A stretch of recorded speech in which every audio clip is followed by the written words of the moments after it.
नमस्कार दोस्तों, आप सभी का एक बार फिर से स्वागत है हमारे चैनल जतिन लाइफ स्टाइल में। आज सुनते हैं रामनवमी की पौराणिक कथा।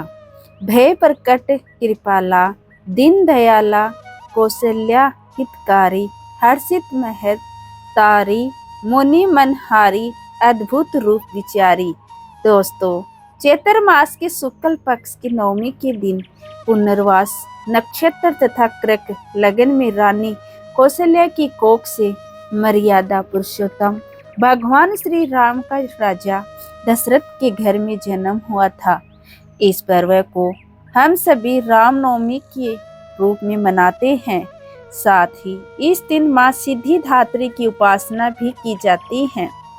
प्राचीन कथा के अनुसार एक समय भगवान शिव से पार्वती ने प्रश्न किया कि यह श्री राम कौन है और क्यों भगवान एक मनुष्य का रूप लेकर पृथ्वी पर प्रकट हुए। भगवान शिव ने माता उमा के प्रश्नों का उत्तर देते हुए कहा, जब धरती पर पाप और अत्याचार बढ़ गया तब धरती माता ने भगवान विष्णु से प्रार्थना करी और भगवान विष्णु ने रघुकुल में जन्म लेने का वचन दिया।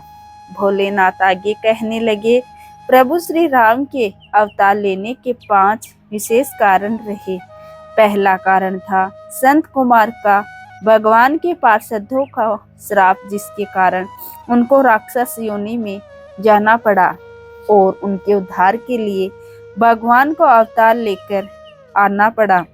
दूसरा कारण था जलंधर का उद्धार करने के लिए भगवान ने छल से उसकी पत्नी वृंदा का अस्तित्व भंग किया था, जिसके कारण वृंदा ने भी भगवान को श्राप दिया कि उनको मनुष्य बनना पड़ेगा। पृथ्वी के तीसरे अवतार का कारण था नारद जी का श्राप। चौथा कारण मनु और शत्रुपा को भगवान का वरदान रहा कि प्रभु स्वयं उनके पुत्र बनकर आएंगे। और 5वां कारण था राजा प्रताप, भान, अरिमर्दन और धर्म रुचि को ऋषियों का श्राप। यह तीनों ही रावण, कुंभकर्ण और विभीषण बने। भगवान के अवतार के कई कारण हैं, लेकिन विशेष रूप से तो भगवान अपने भक्तों के लिए ही अवतार लेते हैं। भोलेनाथ आगे कहने लगे, देवी श्री रामचंद्र के जन्म की मैं तुम्हें कथा सुनाता हूँ, ध्यान पूर्वक सुनो। एक समय अयोध्या के राजा दशरथ ने पुत्र कामना के लिए अपनी तीनों पत्नी कौशल्या, कैकेयी और सुमित्रा के साथ पुत्र कामेष्टि यज्ञ करने का विचार किया। कुल गुरु ब्रह्मा वशिष्ठ की आज्ञा लेकर दशरथ जी ने श्रृंगी ऋषि को यज्ञ की अध्यक्षता करने के लिए आमंत्रित किया।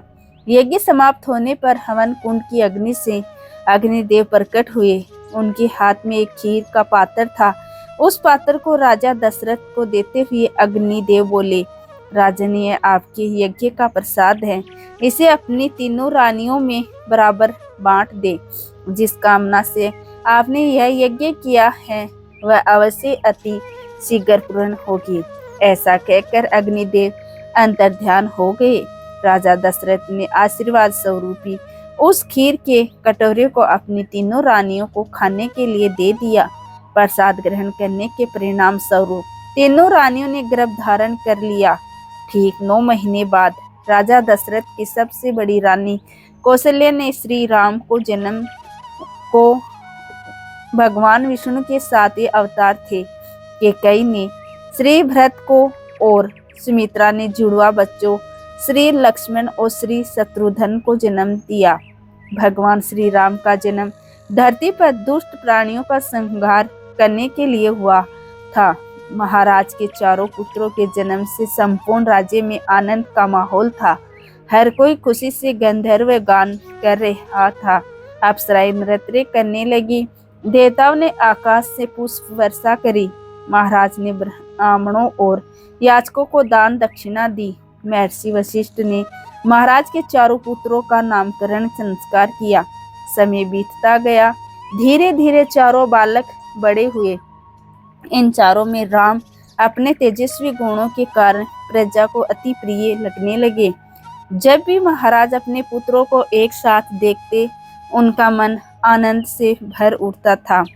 आगे चलकर भगवान श्री राम के जीवन पर 2 पवित्र ग्रंथ लिखे गए, रामचरितमानस और रामायण जगत पालनकर्ता श्री विष्णु ने अपने 7वें अवतार मर्यादा पुरुषोत्तम श्री राम के रूप में अनेकों अविश्वसनीय और अद्भुत लीलाएं रची और अंत में प्रभु ने त्रिलोक विजेता अहंकारी रावण का संहार कर बुराइयों पर अच्छाई की महाविजय प्राप्त करी। युगों युगों के बाद आज भी श्री रामचंद्र के आदर्श व्यक्तित्व, धैर्य, निष्ठा, त्याग एवं पराक्रम को श्रद्धा और सम्मान देते हुए रामनवमी के दिन उनका जन्म उत्सव मनाया जाता है। जय श्री राम। तो दोस्तों, ये थी रामनवमी की पौराणिक कथा। आपको ये कथा कैसी लगी कमेंट करके जरूर बताएं और साथ ही साथ मेरे चैनल जतिन लाइफ स्टाइल को सब्सक्राइब करना ना भूलें। धन्यवाद दोस्तों।